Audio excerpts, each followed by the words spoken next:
El primer domingo dijimos la última comida, ¿verdad? No sabemos cuándo será nuestra última comida, como no sabemos cuándo será nuestro último aliento. No lo sabemos. Pero ahora, ¿verdad? Dios advierte lo que se viene y es subtitulado esta segunda parte como Game Over. O sea, el juego terminó, la fiesta terminó, ¿verdad? O la fiesta va a terminar, como querramos llamarlo. Pero es Game Over. Esto sucede para cada persona y sucede para la sociedad moderna. Esas letras que usted ve sobre la ciudad de Bangkok, ¿verdad? Esa es la escritura que apareció en la pared, allá en aquel tiempo, que es lo que vamos a analizar ahora, su significado, para lo que significó para Belsasar y lo que significa para nosotros, ¿verdad? Así que se lee de derecha a izquierda, Mene, Mene, Tekel, Uparsin, ¿verdad? Entonces, esa fue la escritura y lo que causó una gran conmoción al rey Belsasar. Así que vamos a buscar nuestra Biblia en el capítulo 5 y versículos 22. Ese intermedio que queda entre los versículos que leímos la vez pasada, vamos a tratar de acelerarlos, ¿verdad? Para que tengamos un vistazo en su casa. Luego usted, Pues le recomiendo mucho que lea varias veces este capítulo para que usted, pueda colocar en su lugar cada porción de lo que aquí se dice.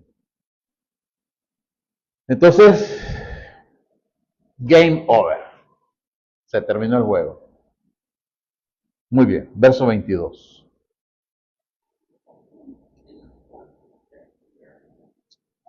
Leemos la palabra, honrando al Padre, al Hijo y al Santo Espíritu. Dice,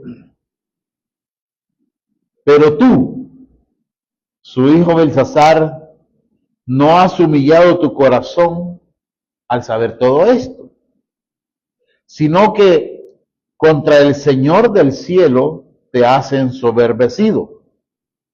Has hecho traer ante ti los vasos del templo de Dios, y tú y tus dignatarios, tus mujeres y tus concubinas, habéis bebido vino en ellos.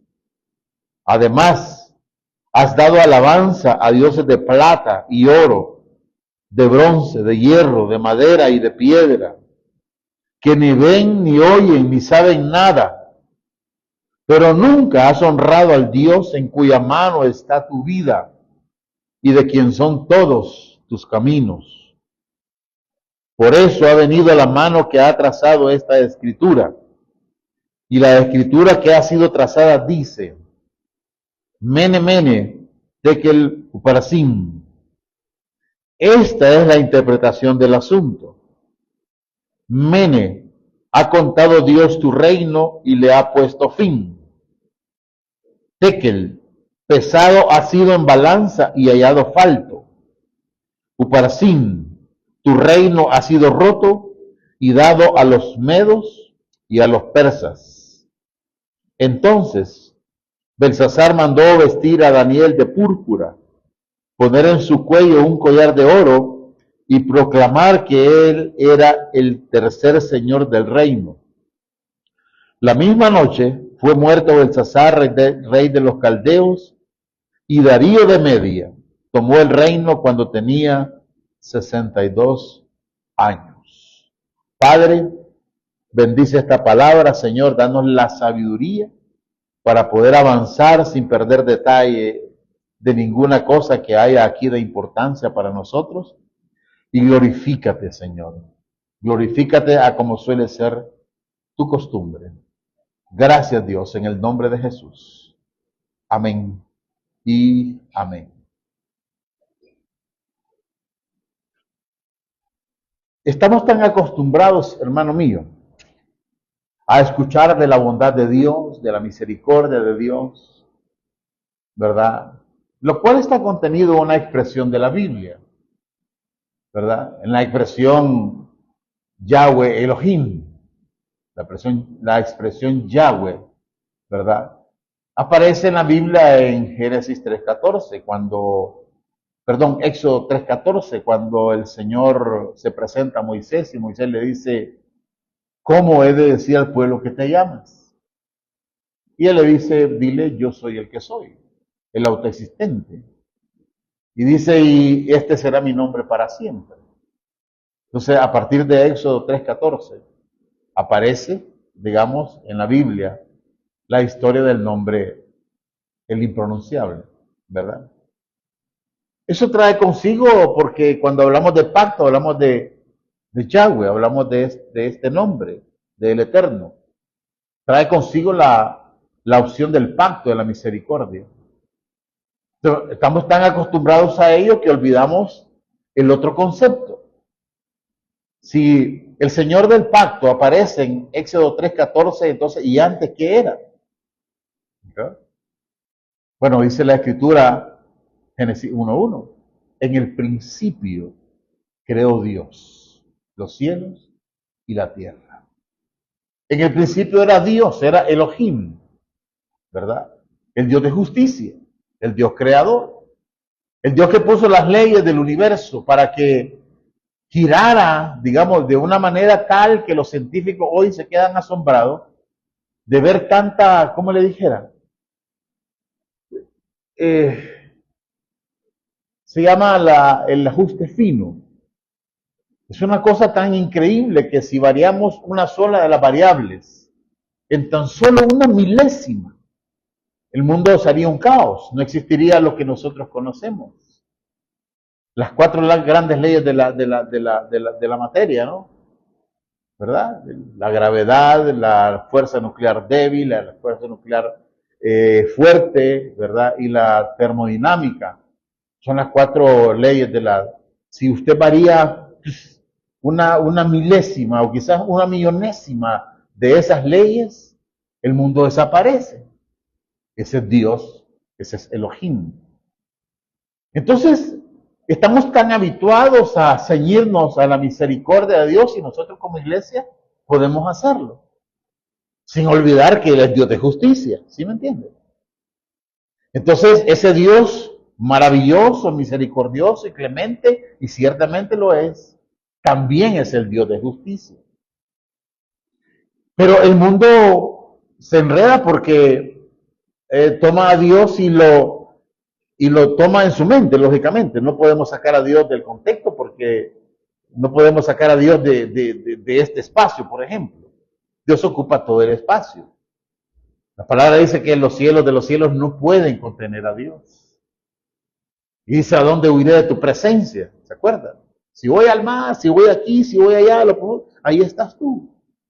Dios está en todos lados. Entonces, ¿qué es lo que hace la gente? Entonces cierra los ojos y en su mente toma una pala y quiere sacar a Dios. Quiere negar a Dios y se burla de Dios y blasfema contra Dios, pensando que de esa manera Dios va a desaparecer. ¿Verdad? Es como que, ya le he dicho yo, usted se encierra en un cuarto donde no haya ventanas, usted se cierra y dice, no hay sol. Pero para usted, abra la puerta, salga y usted va a ver que el sol está ahí. Entonces, así es Dios y así la gente en su mente. Entonces, ese Dios de la creación, el Señor de justicia, es el que está hablando aquí en Daniel. ¿Verdad? Es el Dios que está hablando en Daniel. Ahora, ¿cómo describe la palabra del Señor? ¿Verdad? Porque la palabra dice que Dios es temible. Es más, la versión que a mí me gusta es cuando dice terrible. Entonces, esa palabra terrible, el Dios de justicia, tiene dos vocablos. El primero de ellos aparece en Deuteronomio capítulo 7 y verso 21. Deuteronomio capítulo 7 y verso 21. Dice, no te espantes de ellos, porque en medio de ti está el Señor tu Dios, Dios grande y temible. La palabra ahí debería ser terrible, porque eso es lo que se expresa en el hebreo, terrible. Y otro ejemplo está en Nehemías capítulo 1 y verso 5. Nehemías dice, te ruego, oh Señor, Dios del cielo, el grande y temible, que guarda el pacto y la misericordia. ¿Ve usted? Esa es una forma de ver a Dios como temible, como terrible, pero guardando el pacto y la misericordia.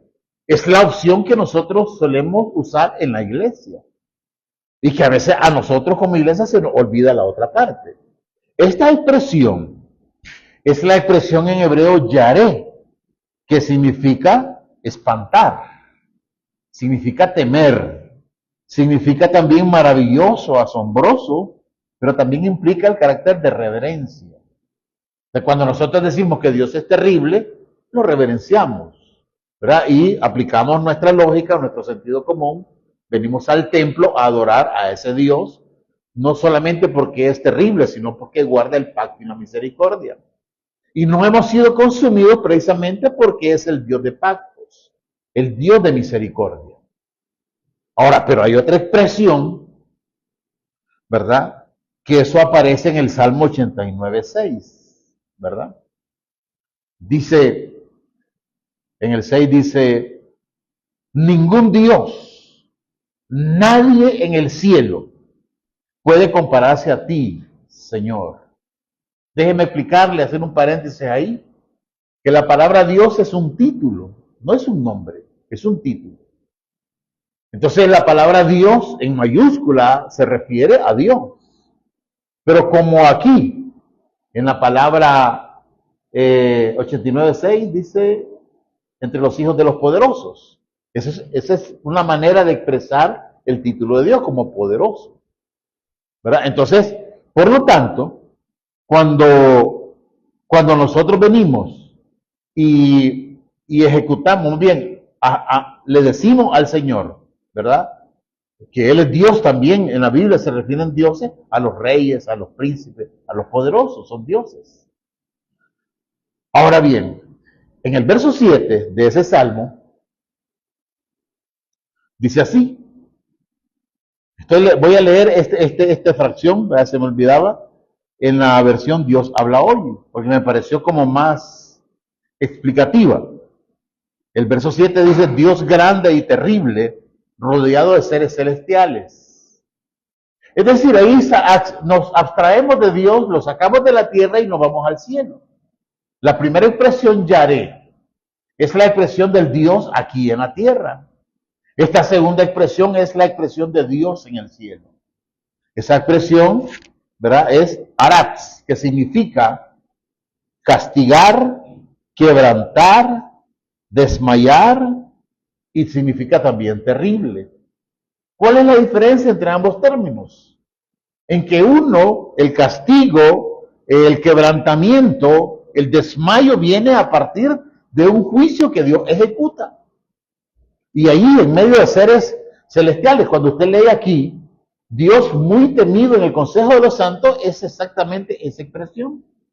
Que Dios en medio de los ángeles, en medio de los querubines, serafines, en medio de los arcángeles, de los ángeles, de los ancianos, Él es temible ahí.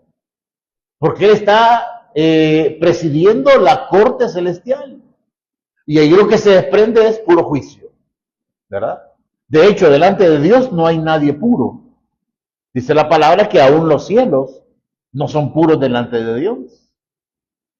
Y dice que Dios es tan puro que Él no tolera el pecado. No, es imposible estar ante un Dios así, porque nosotros somos falibles, ¿sí o no? Entonces, pero a donde quiero llegar, hermano, es que usted vea cómo actúa Dios cuando Él realmente actúa. Para nosotros es la palabra yaré. Por eso el profeta decía, aún en medio de la guerra, acuérdate de la misericordia. En medio del juicio, acuérdate de la misericordia. Porque cuando nosotros fallamos y Dios nos somete a un juicio, pero aún así no estamos, no se ha quitado la misericordia de nosotros. Entonces, por lo tanto, esas dos expresiones son importantes porque ya va a ver usted cómo se va a aplicar cada una en estos tiempos, ¿verdad? Yo creo que usted ya puede ir imaginando cómo va a actuar Dios en estos tiempos.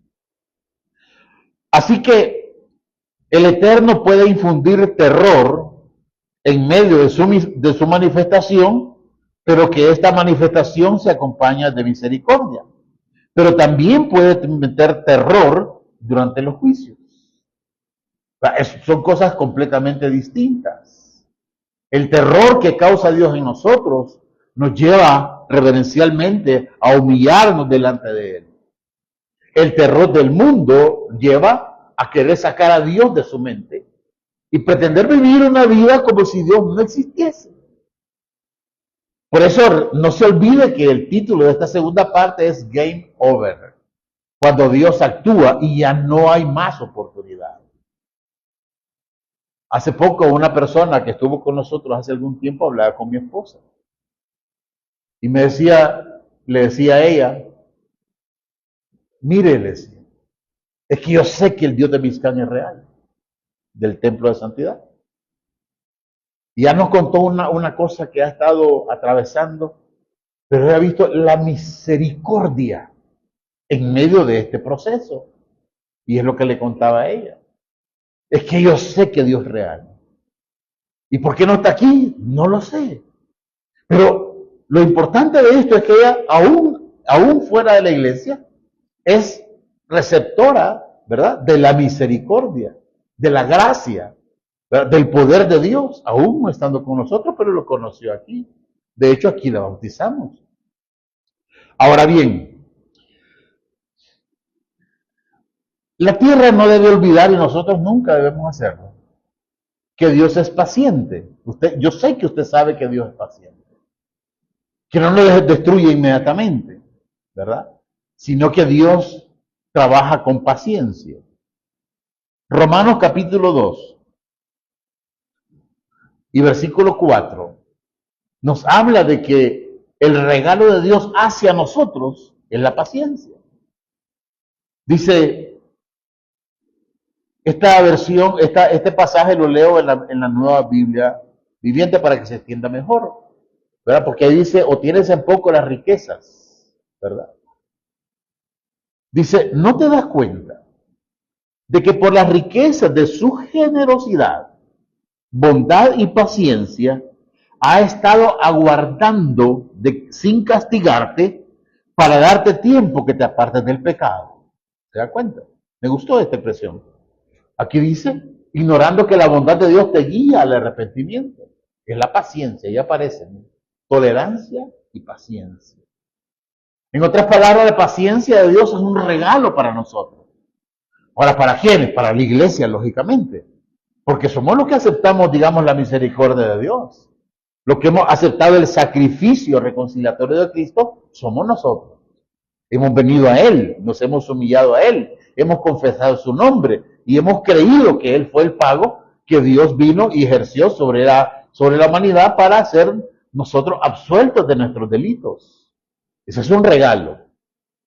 Ahora, el regalo consiste en que Él te da tiempo, ¿verdad? No te destruye inmediatamente. No era como antes, ¿verdad? ¿Se acuerdan los hijos de Aarón que entraron al templo y quisieron, ¿cómo se llama?, encender un fuego extraño? Y dice que un fuego bajó del cielo y los consumió inmediatamente. O como cuando los tiempos de Pablo, allá cuando Ananías y Zafira llevaron y mintieron al tesoro de Dios, dieron una parte nada más de lo que tenían que dar, y se entró y lo destruyó inmediatamente. Ahora Dios actúa con paciencia. ¿Por qué? Segunda de Pedro 3:9. Segundo libro de Pedro, capítulo 3, verso 9.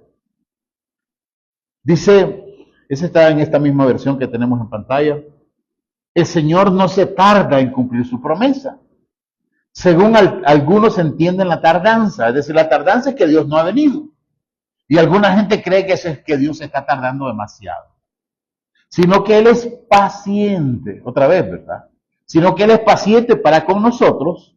Ahí aparece ustedes, pero el vocablo que fue puesto posteriormente es nosotros. Siendo paciente para con nosotros, no queriendo que nadie perezca, sino que todos vengan al arrepentimiento, es lo mismo. Dios quiere que el mundo se arrepienta. Ahora, el mundo no lo quiere hacer, ya no será un problema de Dios. Entonces, en base a esto, hermanos, manteniendo esto en mente, vayamos a hacer un recorrido rápido de lo que está pasando aquí, ¿verdad? De lo que está pasando en Daniel capítulo 5. Y eso lo vamos a tratar de sintetizar en 5 minutos. En primer lugar, el verso 8. Dice que el rey manda a traer a todos los sabios, a todos los adivinos, ¿verdad? Para que lean la escritura, pero resulta que nadie puede leerlo. Hay un mensaje ahí en la pared que todavía no se ha dicho, lo aparece después, pero nadie puede leerlo. Entonces todo el mundo está alarmado, ¿verdad? Porque cuando eso sucede, generalmente cuando usted enfrenta una situación y usted no entiende, entonces usted cae en el versículo 9, que dice que el rey se turbó. Ahí vienen 4 acepciones. Aparece turbación, la palidez que sigue a una cosa que usted no maneja, ¿verdad? El terror y luego la perplejidad de los demás. Y si están frente a una pared, ha aparecido una mano humana y ha escrito ese mensaje en la pared y nadie puede verlo. Vieron la mano, vieron el mensaje, pero no pueden entenderlo y eso trae turbación al corazón. Es como que usted viera un fantasma, ¿verdad? Entonces usted viene y se turba, ¿verdad? No porque los fantasmas existan, sino porque es una comparación que yo estoy haciendo. Gracias a Dios que siempre hay una persona. Y en el verso 10 dice que aparece la reina, llega a la sala del evento. Es decir, la reina no está presente, está fuera. Algunos comentaristas creen que esta reina, habiendo sabido, Belsasar sabía cómo era Dios, ¿verdad? Sabía lo que Dios demandaba, porque se lo escuchó, o escuchó lo que le dijo a Nabucodonosor, ¿verdad? Cuando lo volvió loco, ¿se acuerda? Otra vez, espero que haya leído el capítulo 4. Cuando el rey Nabucodonosor se volvió loco, se volvió como una bestia y comía zacate, ¿verdad? Con las bestias del campo. Después la reina lo sabía y ella no participó de esa orgía. Ahora bien, por no participar, escuchó lo que estaba pasando. Es decir, de repente un silencio de lo que pasó y dijo, haya aparecido una escritura y nadie la puede leer. Entonces la reina dice, bueno, yo tampoco puedo leer, pero conozco a una persona. Hay un hombre en este reino, aparece en el verso 11. Le dice, hay un hombre en este reino, ¿verdad? Que tiene la sabiduría de los dioses. Tampoco manejaba ahí el concepto de que el Dios de Daniel era el Dios único, ¿verdad? No era no era ¿cómo se llama? El portavoz de los dioses, era el portavoz del Dios de Israel, el Dios que usted ama, el Dios que usted teme, el Dios que a usted le ayuda, el Dios que usted se ampara, el Dios del cual usted se apoya en todos sus problemas, es el Dios de Israel.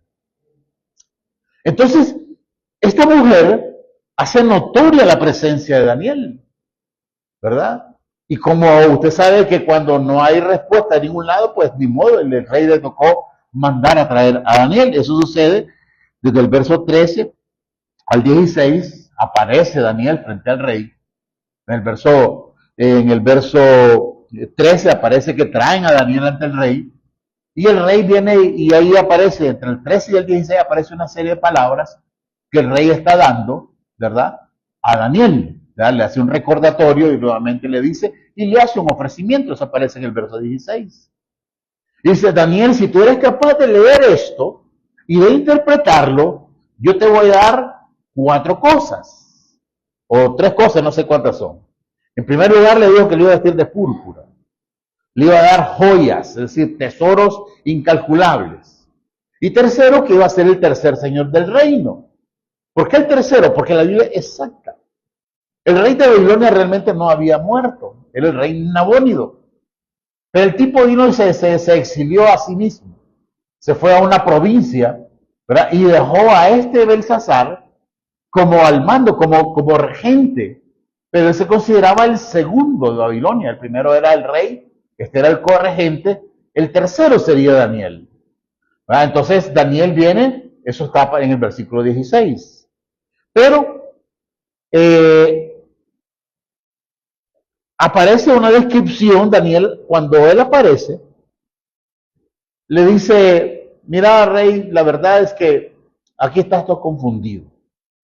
En realidad no fue Nabucodonosor quien tuvo el poder para tomar todos esos reinos. El verso 18 dice de que el Dios Altísimo, dice, dio a Nabucodonosor tu padre, en otras palabras, este Dios es el que dio a Nabucodonosor todas las opciones. Le dio el poder, le dio la sabiduría, la gloria, el reino, la majestad. Fue Dios quien se lo dio. ¿Por qué? Para castigar a su pueblo que se había rebelado contra él. Y luego le describe toda la vida de Nabucodonosor a este Belsasar. Todo eso está aconteciendo, ¿verdad? Déjeme también hacerle un paréntesis. Aparte del juego, perdón, de la sala de eventos donde están sucediendo todas las cosas, afuera hay un ejército, ya se lo dije el domingo pasado. Estaba el ejército de Darío, precisamente, los medos y los persas están fuera de las murallas de Babilonia, ¿verdad? Pero en realidad Belsasar está confiando en que el río seguirá dándole agua. Habrían peces, habían almacenado una cantidad de comida enorme. Ya le dije que tenían comida para 20 años. Entonces, y ningún ejército soporta eso. Mire que este ejército de Rusia en 3 años prácticamente su economía casi ha sido destruida. Ya no digamos 20 años. Entonces, vemos nosotros de que afuera hay otro escenario que no es ajeno a lo que está pasando aquí. ¿Y qué es lo que ha hecho el rey? Lo que ha hecho el rey es, bueno, vamos a hacer no una reunión, era una orgía religiosa, donde había de todo ahí, ya se lo expliqué, había de todo, en honor a los dioses, pensando que estos dioses iban a evitar que las murallas, que eran hasta ese momento inexpugnables, eran murallas imbatibles durante años, 400 años. 400 años han pasado y ni un ejército ha podido rebasar las murallas de Babilonia. 400, no es poca cosa. Entonces, el rey se había como afianzado, se había como pues confiado en que eso iba a seguir adelante. Pero lo que no contaba es que había un elemento distinto. Porque él vino y celebró esa fiesta en honor a todos los dioses. Pero él sabía que el Dios de Israel le había dicho a Nabucodonosor eso mismo, que en el poder del Dios de Israel radicaba en la estabilidad de un reino, y él lo desafió. En otras palabras, cuando él mandó a traer esos utensilios santos, los vasos, las copas de oro, de plata, y él las distribuyó entre todas las rameras que habían ahí, entre las concubinas, entre todas esas cosas, lo que estaba diciéndole es que ni siquiera el Dios de Israel podía hacer que las murallas cayeran. Ese fue el problema. Hay un punto, hermano, en que la humanidad está llegando a un punto en el cual está desafiando tanto a Dios, pero tanto a Dios. Hay ¿cómo le dijera? Un menosprecio a las cosas de Dios, que no me cabe la menor duda de que en cualquier momento Dios se va a cansar. Se va a cansar del ser humano, que lo desafía, que lo blasfema, que no le obedece, hermano. Usted ve cómo el ateísmo, el materialismo, el negacionismo, aún las iglesias siendo devastadas, siendo infiltradas por el enemigo. Iglesias que hoy proclaman mentiras, engaños. Las iglesias son una parodia, son una discoteca, son un circo, son gente que andan solamente queriendo escuchar que Dios los va a bendecir, que los va a prosperar, que los va a sanar, pero nada es doctrina. Esa no es la iglesia que Él dejó. La iglesia debe apoyarse única y exclusivamente en la palabra de Dios, en nada más.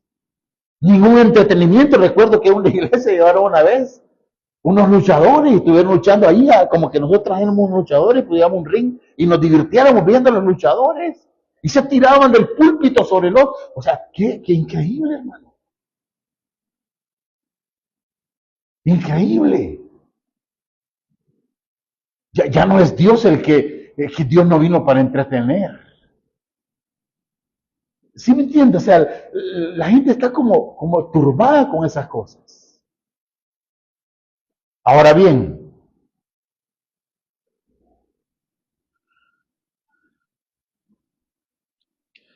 ¿cuál es el problema? El problema está en el verso 23.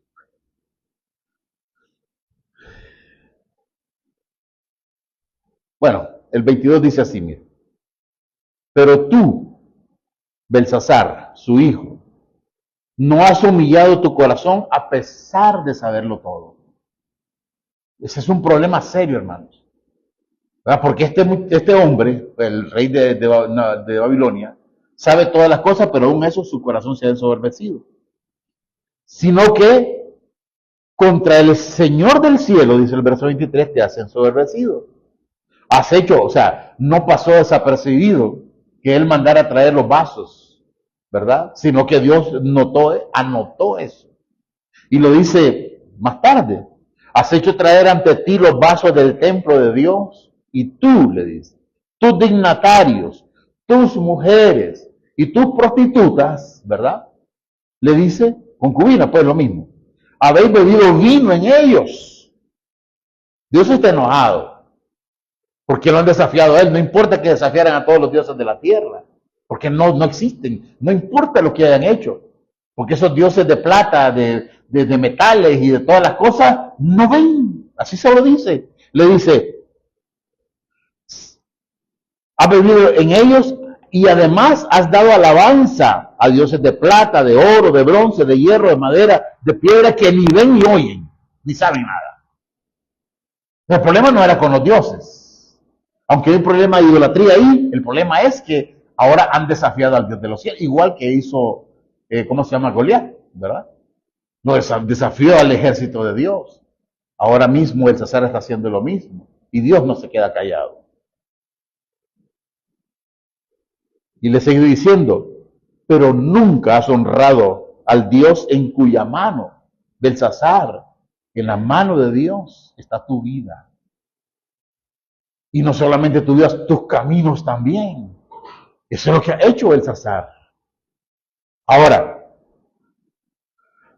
mire lo que dice Job capítulo 12 y verso 10. Yo le pregunto, hermano, ¿en dónde radica su vida? ¿Será que porque usted es joven? ¿Porque está sano? ¿Será porque usted se cuida mucho? ¿Verdad? Va al gimnasio, hace dieta, toma suplementos, proteína. ¿Será que por eso usted va a vivir? Claro, en este ámbito usted va a decir, no, usted lo pregunta allá y le pregunta a la gente, ¿y usted por qué está viviendo? Y le van a decir, bueno, porque estoy sano, ¿por qué le estoy diciendo? Pero la palabra dice lo siguiente, Job capítulo 12 y verso 10, que en la mano de Dios, está la vida de quién? De algunos seres vivientes. No, de todos. Aquí desde el menor, desde Tati para adelante, nuestras vidas están en las manos de Dios. Y dice, y el aliento de todo ser humano. No solamente está la vida del ser humano, también está el aliento que es la fuerza. Usted se siente todavía competente, no porque usted lo sea, sino porque Dios lo está sosteniendo, ¿sí me entiende? Dios es el que le da el aliento, la fuerza, la inteligencia, la sabiduría, cómo moverse, todo eso se lo da Dios. Ahora, pensar diferente, pues, no sé, en la Biblia no aparece un versículo donde diga que el hombre sea autosuficiente. Yo siempre he invitado a la gente que sea autosuficiente y diga, bueno, deje de respirar 5 minutos, ¿verdad? Y se va a dar cuenta que no somos autosuficientes. ¿Sabe que Dios le dio a un hombre, estaba viendo un documental de un hombre que creo que murió en el año 1920 y algo, un hombre llamado Faber, que Dios le dio la inteligencia para fabricar nitrógeno, extraen nitrógeno del aire, ¿verdad? En forma de amoníaco y eso da fertilizante. sin ese conocimiento, aquí en la tierra no podrían vivir más de 3.000 millones de personas. Y ahorita somos un poco más de 8.000 millones, o sea, hay 5.000 y pico de millones de personas que deben su vida al conocimiento que Dios le dio a ese hombre. Él fue la persona que se burlaron de él, le decían loco porque estaba experimentando cómo sacar el nitrógeno del aire, ¿verdad? Porque sin nitrógeno las plantas no crecerían, ¿verdad? Y poco a poco ese nitrógeno y los fertilizantes han venido cayendo en el suelo y hoy tiene que hacerse uso de fertilizantes para alimentar a 8.000 millones de personas, unos más, otros menos, unos comen más, otros menos, pero esa es la razón. Dios le dio el conocimiento a esa persona. No somos autosuficientes. Dios está diseñando el destino de toda la humanidad. Ahora bien, entonces, este Belsasar era un orgulloso, ¿verdad? Soberbio. Tenía menosprecio a la santidad de Dios. Era un hombre practicante de la idolatría. Y aparte de eso, no le había dado honra al Dios en cuya mano estaba la vida de todo ser humano y el aliento de todo ser viviente, aún de los animales. Los animales dependen de los alimentos, ¿sí o no? Entonces, por lo tanto, usted ve que Dios es todo en todos. Pero como se negó este Belsasar a darle eso, Dios actuó. Por eso dice el verso 24. No sé cómo aparece acá. Por lo cual, es lo mismo. Por eso, por estas cosas que están pasando. Y es lo que está pasando en la tierra. El hombre no le da gloria a Dios, no le alaba, no le respeta, sino que lo blasfema, ¿verdad? Esos movimientos de orgullos, ¿verdad? Lo que hacen es blasfemar contra Dios. Es decir, el aborto ha sido tomado como un método anticonceptivo, ¿no? Entonces cualquier cosa pues lo solucionan de esa manera. Pero dicen no matarás. Entonces, ¿quién tiene la razón? ¿El ser humano o Dios? Pero como la gente no cree en Dios, dice, bueno, mi cuerpo me pertenece. Yo voy a hacer con él lo que quiera. Entonces la gente vive en rebelión constante contra Dios. ¿Será que Dios finalmente sucumba a lo que la humanidad está haciendo, lo que está labrando? Entonces por eso es que mandó la escritura. Y ahí aparece en el verso 25 la escritura, ¿verdad? Entonces, descifrémosla un poquito para entender a dónde queremos llegar. La palabra mene significa contar. Contar. Es decir, Dios tiene contado, dice que Él tiene contado hasta el último cabello de su cabeza, así lo dice, ¿verdad? Entonces, Él tiene contado nuestros días, ¿verdad? Y Él tiene la autoridad para decir, bueno, hasta aquí llegaste. Por eso es game over. Es decir, hasta aquí. Tu día ha sido contado y hasta aquí vamos a llegar. Y la persona, cuando Dios cierra su mano, la vida está en la mano de Dios, y para una persona viene Dios, cierra su mano y le retira de la vida y el aliento. Dejó de existir. Eso está en el poder de Dios, ¿verdad? Entonces es lo que le pasó a Belsasar. Ha sido contado tu reino y su fin ha llegado. En otras palabras, la fiesta se terminó. Ahora bien, tekel. La palabra tekel significa pesar. Dios pesa, ¿verdad? Y le dice, ha sido pesado y ha dado falto. Eso puede decir a nosotros Dios de nosotros. Él pesa en nuestro corazón, ¿verdad? Recuerde que Dios no pesa a la persona, no importa que usted pese 500 libras o pese 50 libras, eso no importa. Lo importante es su corazón, Dios pesa el corazón. Y de repente el corazón es hallado falta. ¿Y falta por qué? Porque la medida justa del corazón de una persona es el Espíritu Santo de Dios. Sin ese peso la persona es hallado falta, ¿verdad? De eso me está moviendo Dios a hablar mucho del Espíritu Santo los siguientes domingos. Entonces, por lo tanto, cuando Belsasar fue pesado, ¿verdad? Y cuando esta humanidad sea pesada, y cuando Dios diga, esta humanidad, lo único remedio es llevar a la iglesia, Y esta humanidad pues va a tener que enfrentar el juicio. Eso le dijeron a Belsasar. Ha sido pesado y hallado falto. Y la última palabra es uparsin. En algunas versiones aparece parsin nada más. La palabra parsin es partir, ¿verdad?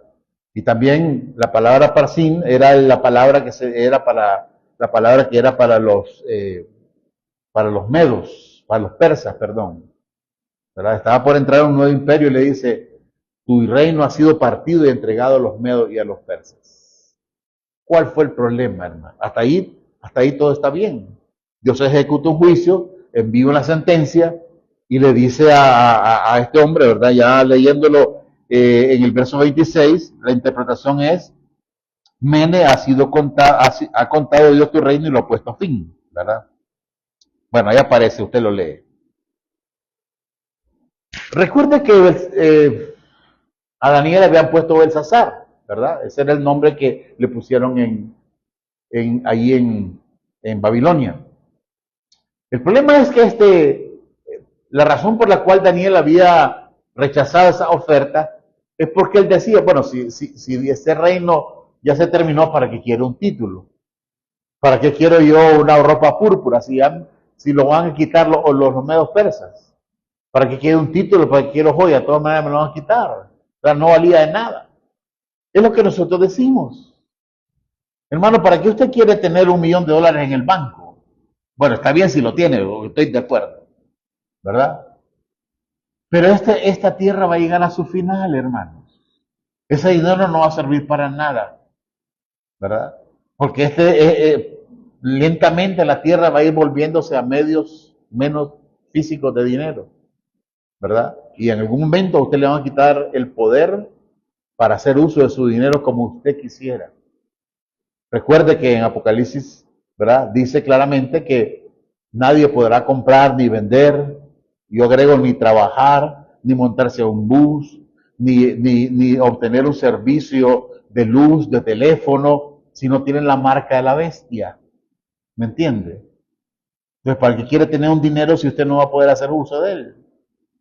Entonces, por eso dice Dios, el pan nuestro de cada día, dánoslo hoy. Mientras tanto, la misericordia de Dios no, o más bien los juicios de Dios no vienen a la tierra. Entonces, ¿pero qué pasó? Escuchó, mire, este Belsasar era un poco, llamémosle bobo, pues, para no decir la gran palabra, porque a veces suena a uno, ¿verdad? La teoría, aunque la teoría dice la teoría de la estupidez humana, pero esa palabra a veces suena pesada, decirle estúpido a una persona. Aunque es cierto, mejor llamémosle bobo. Cada vez que usted me escucha decir bobo, estoy diciendo lo otro en mi mente, ¿verdad? Pero para no sonar grotesco con los que nos están oyendo, digo que Belsasar era un bobo, ¿verdad? ¿Por qué?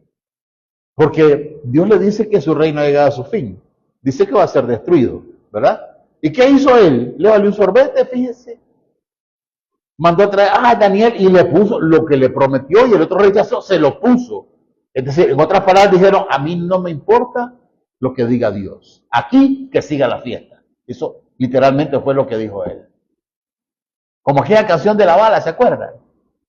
Que están bailando, termina y otra vez comienza, ¿verdad?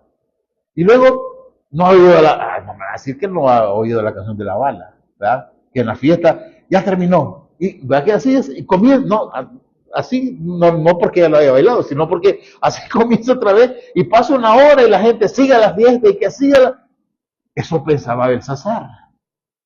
Pero es que cuando Dios dice game over, literalmente se termina la fiesta. Mira, hermano, la tierra se encamina a lo siguiente. Apocalipsis capítulo 10 y verso 5. Hacia ahí va la tierra. Ahorita la tierra está en ese momento en que Belsasar viste a Daniel, le da el título del tercer señor del reino, le da un montón de joyas que significaba riqueza, dinero, fama, poder, fortuna, todo eso se lo dio, ¿verdad? Y la tierra ha seguido, ¿verdad? La tierra sigue funcionando. Pero Apocalipsis capítulo 10 y verso 5 dice lo siguiente. Y el ángel, un ángel enorme. Si usted quiere saber la descripción de él, lea los versículos antes. El ángel que vi en pie sobre el mar y sobre la tierra, ¿verdad? Eso amerita una explicación, pero no la voy a dar en este momento.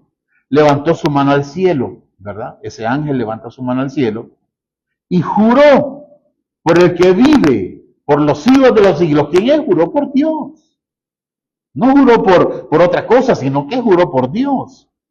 Dice, juró por el que vive por los siglos de los siglos, el que creó el cielo y las cosas que están en él, y la tierra y las cosas que están en ella, y el mar y las cosas que están en él. O sea, en otras palabras, juró por el Eterno que el tiempo, dice, no sería más. Hay un momento, hermanos, en la historia de la tierra, ¿verdad? En que Dios va a decir, se terminó. Ya basta de jueguitos, ya me tienen harto, ¿verdad? Han colmado mi paciencia y hoy se termina la fiesta.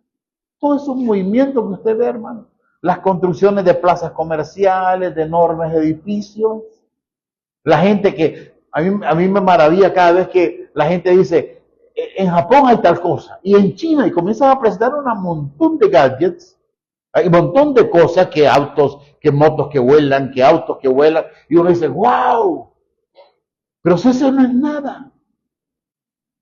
Eso es parte del cumplimiento de la Escritura.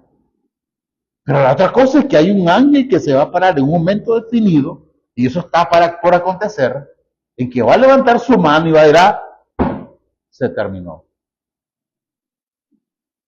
Eso es lo que está pasando con el mundo. Y cuando yo diga se terminó, dice el verso 7 de Apocalipsis 10, sino que en los días de la voz del séptimo ángel, cuando él comience a tocar la trompeta, el misterio de Dios se consumará. Es decir, todo lo que está escondido hasta este momento, la manera en que van a suceder los juicios, cómo se va a desbaratar todo lo que el hombre ha construido, y todos esos gadgets, todos esos juegos, todos esos aparatos que parecieran más bien con un montón de niños, con motos voladoras, con esto, con lo otro, todo eso se va a terminar. No va a valer de nada, hermanos.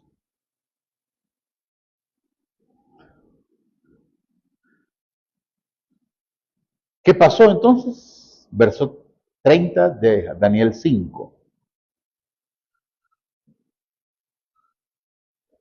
Esa misma noche, o sea, no ocurrió mucho, ¿verdad? Esa misma noche, deténgase en la palabra noche. ¿Qué dice la Escritura? La noche está avanzada. ¿No dice eso? Se acerca el día. ¿Cuál día? El día del Señor. Ah, maravilloso. No, un momento. Porque la palabra dice, terrible es el día del Señor. Grande y muy, bueno, ahí aparece otra vez la palabra terrible. Estaba buscando una palabra sinónima, pero así lo dice. Grande y terrible es el día del Señor. Ahí gritará el valiente, dice. Nadie podrá estar en pie. Esa es la noche que estamos viviendo. La noche del Belsasar, en la Jodarria, en esto, en el Holgorio. Todo adornado de dorado, de no sé qué colores. Maravilloso. Vino por todos lados, mujeres, hombres. Esa es la noche que este mundo está viviendo. Pero dice la palabra que esa misma noche, es lo que dice la Escritura, no pasará esta generación, dice. Así lo dice. Esta generación que estamos viviendo es la noche anunciada por Dios. No va a pasar hasta que no sucedan las cosas que están señaladas.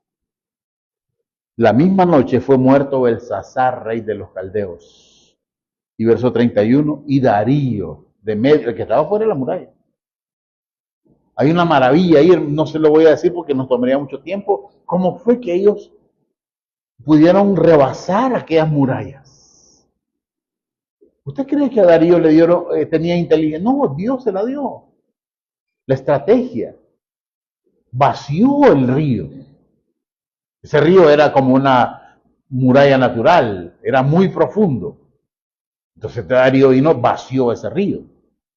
Y el agua bajó y de tal manera que los soldados entraron, a través del río entraron, pasaron por debajo de la muralla, ¿verdad? Y los agarraron a todititos. No quedó vivo ni uno. Todos murieron en la ciudad de Babilonia. Así, miren, borrachos. Entraron al lugar donde estaban y los pasaron a espada a todititos. Esa misma noche murió el rey Belsasar. Pues más tarde, este Darío de Media, lo primero que hizo fue profundizar más las barreras que habían, porque a él se le ocurrió, se le iba a ocurrir a otro rey. Pero así fue como Dios terminó la fiesta, ¿verdad? Hermano, este mundo sigue en su eh, empecinado, ¿verdad? En continuar una fiesta material. Pero yo le doy gracias a Dios, hermano, porque es cierto, algunos de nosotros, ahorita que lleguemos a nuestras casas, cansados, ¿verdad? Pues yo, aunque quiera, ayer en la noche estaba siempre dándole una vueltecita a esto, en la mañana otra, repasada, viendo qué otras ideas a meter. Este de Game Over se terminó la fiesta. Eso se ocurrió en la mañana. Por eso le mandé a la pobre Tati, de repente le mando una cosa fuera. Pero después de que almorcemos, vendrá el bajonazo, usted va a ir a descansar. Y en este momento quizás que usted querría estar descansando. Pero está aquí. Y eso es lo importante. El hecho de que usted está aquí es porque usted sabe, ¿verdad? Y si usted no lo ha escuchado, en su interior sabe que Dios es bueno. Que aquí es el lugar donde se pelean las batallas. Ninguna batalla, hermano, se gana fuera de una iglesia. Ninguna. Aunque usted tenga la misericordia de Dios allá, pero ¿para qué quiero yo que Dios tenga misericordia de mí en una enfermedad grave, por ejemplo? ¿Verdad? Esa es mi enfermedad grave, es cierto, Dios me va a mantener cierto tiempo, pero lo lograría mejor aquí, ¿verdad? Así que cada año que pase yo veo al rebaño, veo el redil, los veo a ustedes sanos, sonrientes, es cierto, enfrentando luchas como todos, pero ustedes los veo en su fe, viniendo aquí, ¿verdad? Soportando, venciendo, como le digo, el cansancio, el sueño en los ojos, qué sé yo. Pero por esa misma razón es que sé que estamos en el camino correcto. ¿Por qué el camino correcto? Porque Dios está con nosotros. Y somos un pueblo de promesas porque la promesa dice que si Dios está con nosotros, ¿quién contra nosotros? Allá afuera está el enemigo, hermanos. Aquí adentro, Dios está aquí. Aquí Dios es el que manda. También Dios está ahí, pero aquí tenemos concentrado el poder. Porque no estoy yo solo, está usted y entre todos tenemos una porción del Espíritu Santo en cada uno de nosotros. Y eso nos hace fuertes. ¿Me entiende? Nos hace seguir adelante. Nuestras fuerzas se multiplican porque tenemos esta comunión. Por eso la palabra dice no dejando de congregarse como algunos tienen por costumbre. Porque sabe Dios que en la congregación existe ese acúmulo de fuerzas. Y escuchamos el testimonio. Escuchamos a Edgar de las cosas que él trae, el hermano Germán cuando habla así, y uno dice, bueno, gracias a Dios que estamos siguiendo el camino correcto. Así que hermano, este mundo va a llegar a su final. No sé cuándo, ni, bueno, sí cómo, porque la Biblia dice cómo va a terminar. Pero lo que sí puedo decirle es que este mundo poco a poco se encamina más y más y más al final de los tiempos.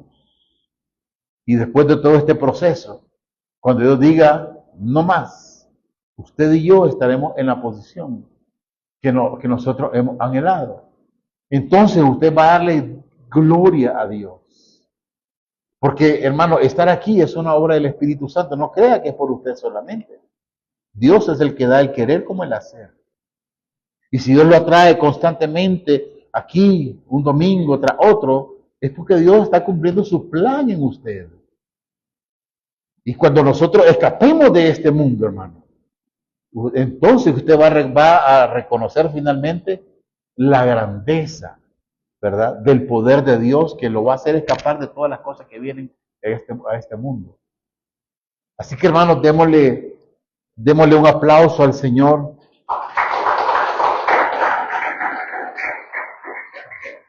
Porque aunque el juego termine para el mundo, para nosotros comienza el juego allá en la eternidad. ¿Verdad? Aparecerá la realidad en la eternidad. Y nosotros viviremos ya no más enfermedad, ya no más pesar, ya no más dolor. Aquellos hermanos que se nos adelantaron en este proceso, nos reuniremos con ellos, ¿verdad? Nos alegraremos con ellos. Y ahí cantaremos al Señor y estaremos alabándole por siempre y por siempre y para siempre. Pongámonos en pie un momento, hermanos, y vamos a darle gracias al Señor por las palabras que Él ha dejado escritas, porque las ha dejado escritas para nosotros, para nosotros. Padre, en el nombre de Jesús, venimos delante de tu presencia, Señor, en esta hora, a darte las gracias, Dios, por la manera en que tú conduces nuestra vida. Y lo haces con amor, lo haces con delicadeza, lo haces, Señor, con el conocimiento perfecto que tú tienes, y lo haces como una obra en favor de nosotros. Tal vez nosotros como ovejas no comprendamos, como decía esta alabanza, nosotros no podemos entender el ancho y la profundidad del amor de Dios. Pero lo importante no es solamente comprenderlo, sino que nos beneficiamos de ese inmenso amor. Es por esa razón que en esta mañana abrimos nuestro corazón y nuestras manos para darte la honra, la gloria, Señor, a ti, Señor, porque tuya es la gloria y tuya es la honra, por siempre y para siempre, Señor. Por lo tanto, recibe de nosotros la gratitud de nuestros corazones. Y si tú estás viéndonos por esta transmisión y no has conocido de ese amor de Dios, pero quieres conocerlo, por favor, ora ahí donde estás y dile: Señor, perdóname por vivir en oscuridad, por no tomarte en cuenta, pero ahora quiero volver a tus caminos, quiero volver a tu rebaño, Señor. Perdóname, Padre, de mis pecados, perdóname de mis flaquezas, perdóname mi incredulidad, recibe mi corazón. Yo te recibo a ti como mi Salvador, como mi Señor, para que tu sangre preciosa sea limpiándome de toda maldad. Te doy gracias, Señor, porque en ti somos más que vencedores. Gracias, Señor. En tu nombre oramos. Amén.